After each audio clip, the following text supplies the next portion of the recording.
Hey everyone, Rohit this side, and I welcome you all to today's new video analysis. So the current time is 1430 hours, and I am going to record the analysis of Nifty for 27th of January 2025. So last day का video यहाँ post out नहीं हो पाया था, थोड़ा सा schedule busy था तो मैं पोस्ट आउट नहीं कर पाया था वीडियो को। बट उससे प्रीवियस डेज पे जो मैंने वीडियो बताया था, जो मैंने सजेशंस यहाँ पे दी थी वीडियो में, जो एनालिसिस हमने यहाँ पे किया था, अगर आप देखोगे तो मार्केट ने अब फिर उसी एनालिसिस के हिसाब से काम किया है।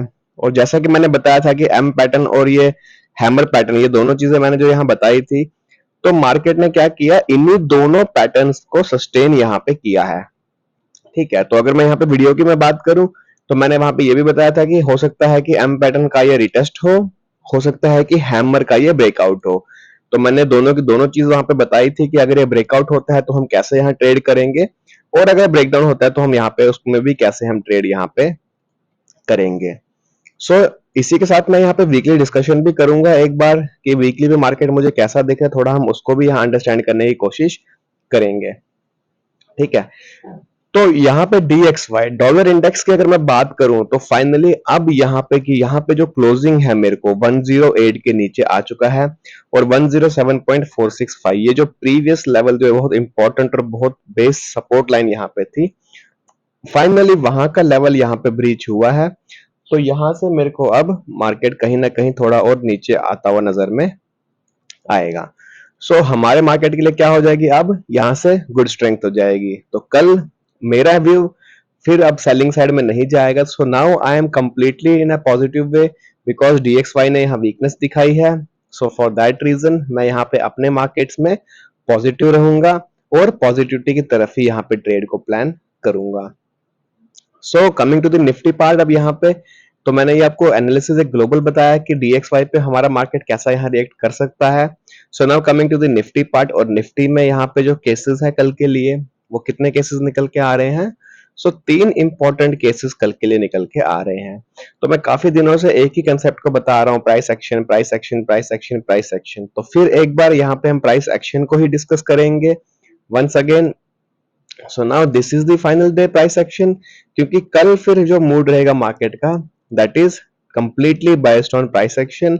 एंड जो DXY में जो हमें यहाँ पे स्ट्रेंथ दिखी है नेगेटिव साइड की, उस बेसिस पे हम यहाँ पे कल मार्केट में ट्रेड करेंगे। तो पहली चीज यहाँ पे जो ध्यान में रखना है और जो इंपॉर्टेंट चीज है, वो बेस सपोर्ट लाइन है। अभी देखो मार्केट ने ये यहाँ पे एक नया सपोर्ट लाइन क्रिएट किया है।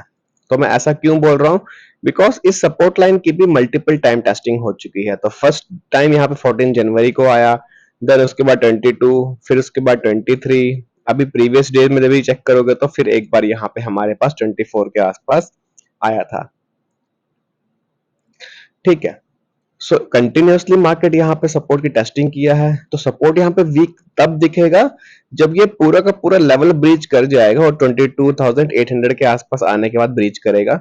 हम तब बोलेंगे कि यस नाउ दिस सपोर्ट जो था वो पूरा वीक हो चुका है और अब ये ब्रेकडाउन मोड में आ चुका है।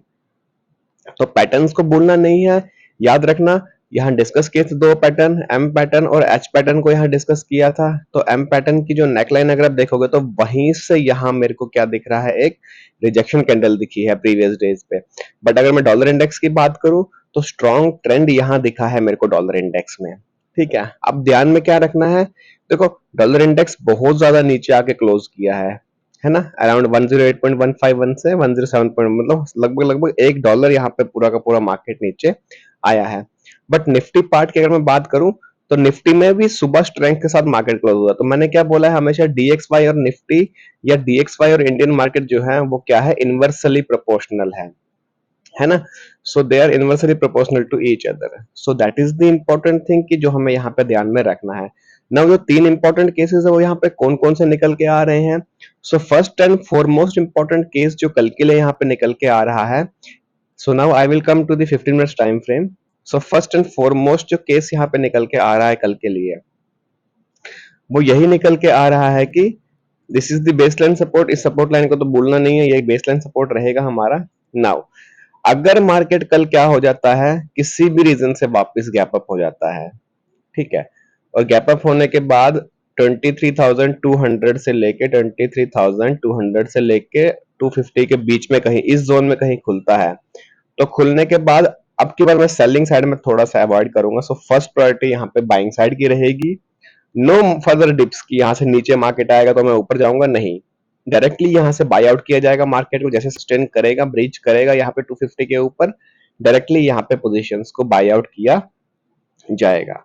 ठीक है, दिस इज माय व्यू कि मुझे ऐसा लग रहा है कि now market has to be, यहाँ से एक स्ट्रॉन्ग कंटेंट मिलना चाहिए मार्केट का हमें। ठीक है, बट एज पर ग्लोबली तो मुझे थोड़ा सा वीकनेस दिख रहा है। हो सकता है कि मार्केट यहाँ पे क्या कर जाए, कल गैप डाउन हो जाए, और गैप डाउन होने के बाद कहाँ हमें मिले एक बार देखने को, 22,960।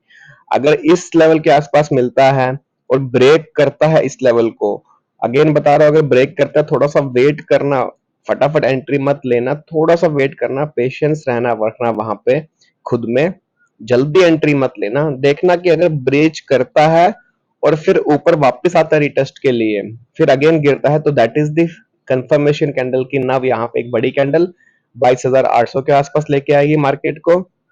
एंड अगर यहाँ से ही स्ट्रेंथ दिखाना स्टार्ट करता है, फर्स्ट कैंडल पे ही स्ट्रेंथ दिखती है, तो सीधा फर्स्ट कैंडल पे ही बाय किया जाएगा और 22,350 के आसपास उसको सेल किया जाएगा। सो कल की रेंज फिर 300 पॉइंट की यहाँ पे हो जाएगी। ठीक है, तो दो केसेस यहाँ पे हो गया, गैप अप, गैप अप के साथ सीधे हम बाय आउट करेंगे। गैप डाउन होता है तो यहाँ पे अगर वापस खुलता है एक बार मार्केट 967 से लेके 22,000 के बीच में कहीं खुलता है, तो फिर उस लेवल पे हम वेट करेंगे, देखेंगे प्राइस एक्शन क्या बन रहा है। अगर बाय का प्राइस एक्शन है तो बाय ही करेंगे, सेल का है तो थोड़ा सा वेट करेंगे कि सेल होने के बाद थोड़ा सा तो रिटेस्ट करे और फिर सेल हो वापस, तो फिर उस सेलिंग पे यहाँ पे, यानी कि कुछ एक समझ लो एन पैटर्न पकड़ लो, या स्मॉल पुल हमें चाहिए वहां पे वापस से सपोर्ट लेवल को ब्रेक करने के लिए, तो फिर वहां पे ट्रेड को इनिशिएट करेंगे। एंड थर्ड इंपॉर्टेंट चीज कि अगर इसी जोन में खुल जाता है फ्लैट, ये जो जोन हमारा प्रीवियस था 23,050 से लेके 21,100 के बीच में अगर कहीं खुल जाता है, तो फिर क्या प्राइस बन रहा है, फर्स्ट बाइंग या फिर सेलिंग। सेलिंग तो कंप्लीटली मेरे को यहाँ पे 50 के नीचे होगी। ठीक है, 23950 के नीचे ही हम सेलिंग प्लान करेंगे। ऑल राइट, तो ये तीन इंपॉर्टेंट केसेस थे जो हमने यहाँ डिस्कस किए। फर्स्ट अगेन बता देता हूँ, फर्स्ट गैप अप का केस हमने डिस्कस किया, गैप अप के साथ हम सीधा बाय आउट करेंगे। सेलिंग को मैं थोड़ा सा अवॉइड करूंगा।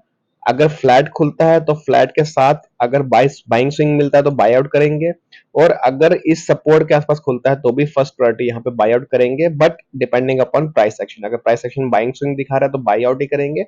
सेलिंग स्विंग ओनली अगर थोड़ा सेल होता है, मार्केट थोड़ा रिट्रेस होता है, फिर अगेन सेल होकर सपोर्ट टूटता है, तो फिर वहां पे सेल आउट किया जाएगा। ठीक है, तो अभी एक इंपॉर्टेंट यहाँ पे एक चीज और हम समझ लेते हैं, प्राइस कंसेप्ट। तो यहाँ पे बाइंग और सेलिंग का मैं थोड़ा सा कंसेप्ट आपको मैं एक बार समझा देता हूँ कि मैं बताना क्या चाहता हूँ। सो दिस इज 915 कैंडल, तो मुझे यहाँ पे दो रेजिस्टेंस यहाँ पे मार्क आउट करने हैं। तो पहला तो यहाँ पे मार्केट खुला वो हम एक ले लेंगे, उसे स्विंग कहाँ पे बनाया, तो ये एक स्विंग बना, क्योंकि इसी स्विंग बनाने के बाद मार्केट रिवर्स हुआ। ठीक है, नाउ अब ये रिवर्स होने के बाद क्या मार्केट इस रेजिस्टेंस को ब्रेक कर पाया, नहीं कर पाया। That mean it is a confirmation day की क्या होगा, या तो इसके अंदर ही रह जाएगा मार्केट, या फिर ये सपोर्ट अगर ब्रीच करेगा तो फिर नीचे का लेवल मिलेगा। सो अगर इसने ब्रेक नहीं किया तो एक बड़ी कैंडल बन गई, तो हम यहाँ पे भी सेल कर सकते थे मार्केट को। नहीं तो फिर इस लेवल पे जब ये कितने बजे 1445 जब यहाँ ब्रीच हुआ, तो we can take this kind of, क्योंकि ब्रीच किया है तो लेवल में एंट्री लेंगे। तो इस कंसेप्ट को भूलना नहीं है। Same is the concept of this कि अगर वो गिरता है, जैसे यहाँ पे देखो गिरता है, फॉर्मेशन किया फिर गिरा, तो हम इस यहाँ पे गिरने के बाद फिर हम बाय आउट करेंगे, जो मैंने यहाँ पे आपको बताया कि अगर कल ये लेवल टूट जाती है 22,950 के नीचे निकलना स्टार्ट करता है, तो then that is the level. ठीक है, बाकी अगर वीडियो अच्छा लग रहा है तो वीडियो को लाइक कर सकते हो, चैनल को शेयर कर सकते हो, सब्सक्राइब कर सकते हो, और अपने दोस्तों के साथ भी ऐसी इन्फॉर्मेटिव वीडियो को शेयर कर सकते हो। बाकी मिलते हैं एक नेक्स्ट वीडियो के साथ, तब तक के लिए take care and have a safe trading.